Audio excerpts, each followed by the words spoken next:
Welcome to Synagogues of Oklahoma. As the map will shortly show, the state of Oklahoma does not have a large Jewish presence, yet it still makes for an interesting story. Of the 7 locations listed here, Muskogee represents the ghosts of Jewish past.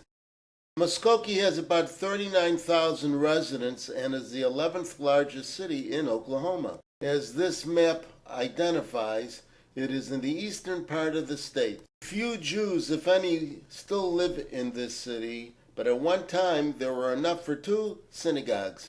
The first shown here is the last synagogue building for Congregation Beth Ahava, a Reform temple. Its name in English means House of Love. The building was erected in 1984 and finally closed in 2011. In those last few years, they rarely were able to put together a quorum or a minyan to hold a service. In fact, they relied on 3 converts from Tulsa. At its zenith, it probably had about 235 members. This white-painted building now is a church, but at one time it was an Orthodox shul, Beth Israel. It was built in 1938, and the congregation lasted into the 1970s. It never had more than 25 members. Beth Israel members who had children sent them to the Beth Ahava religious school. Muskogee boasts to have had the first Jewish community in Oklahoma. Today, much of the remnants, memorabilia, and artifacts of that era are now located in the Sherwin-Miller Museum of Jewish Art in Tulsa. In fact, that building houses a replica of a synagogue. And now on to our next OK Jewish location. Here's another synagogue that is barely in use. It is the Seminole Hebrew Center, and it covers the Ada-Seminole and Shawnee area, among others. It is a Reformed temple. There are 25 members at best. They hold official services on the high holidays only. Services on a regular basis stopped about 15 years ago. The membership group still meets regularly, but now it is mostly for community lunches held off campus. Norman is not just a man's name, but it is also the home to the University of Oklahoma. And any college campus that has a significant number of Jewish students is also going to have a Hillel house. So this is the Norman Hillel House for the University of Oklahoma. During the school year, Friday night Shabbat services are held on a scheduled basis. It appears its functionality is more of a social purpose rather than as a religious. So we move on to Oklahoma City with a larger Jewish presence. Oklahoma City is the capital of Oklahoma, and it has over 600,000 residents, as well as at least 3 synagogue buildings. This first is Chabad Community Center for Jewish Life and Learning. Its director is Rabbi Ovadia Goldman, and as are all Chabad houses, it is Orthodox in practice with a twist of Lubavitch, Hasidic customs. There are both adult education and youth programs, and a mikveh.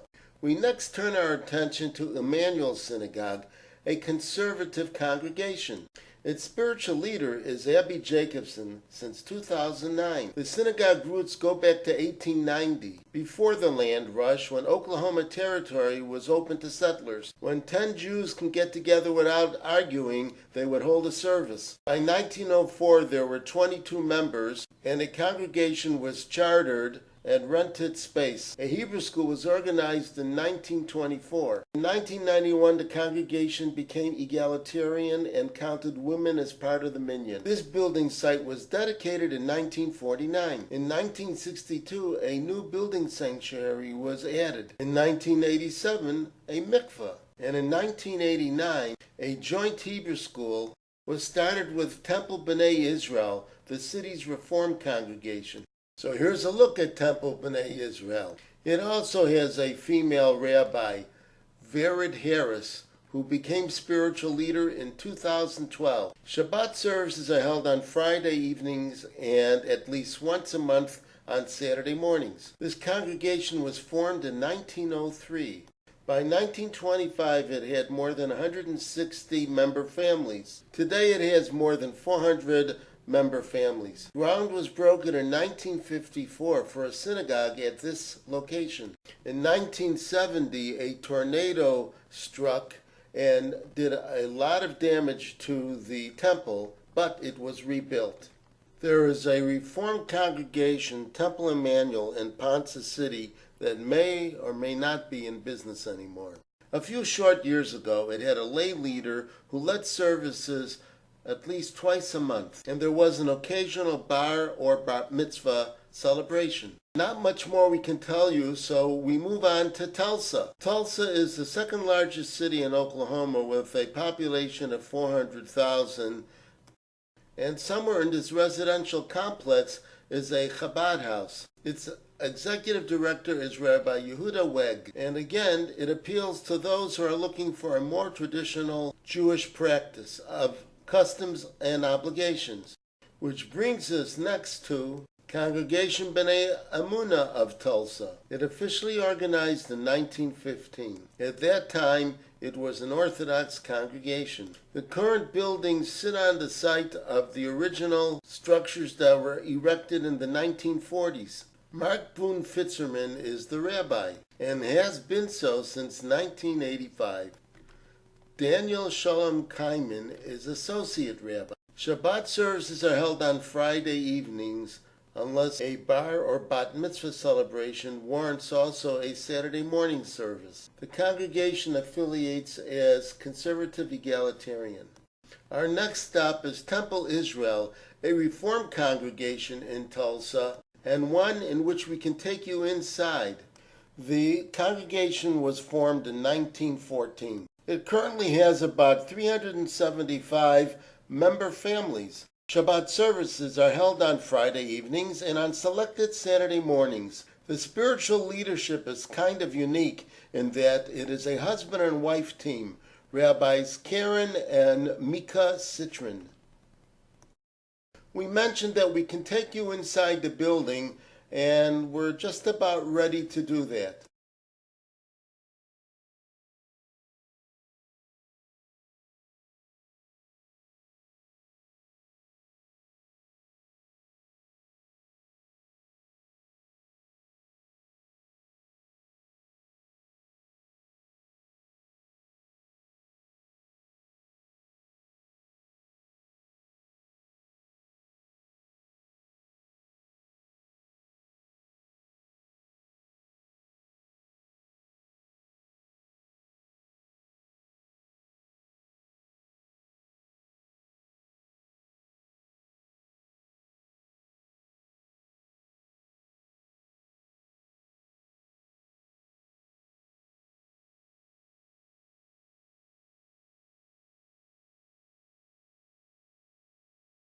And so ends our tour of Oklahoma synagogues.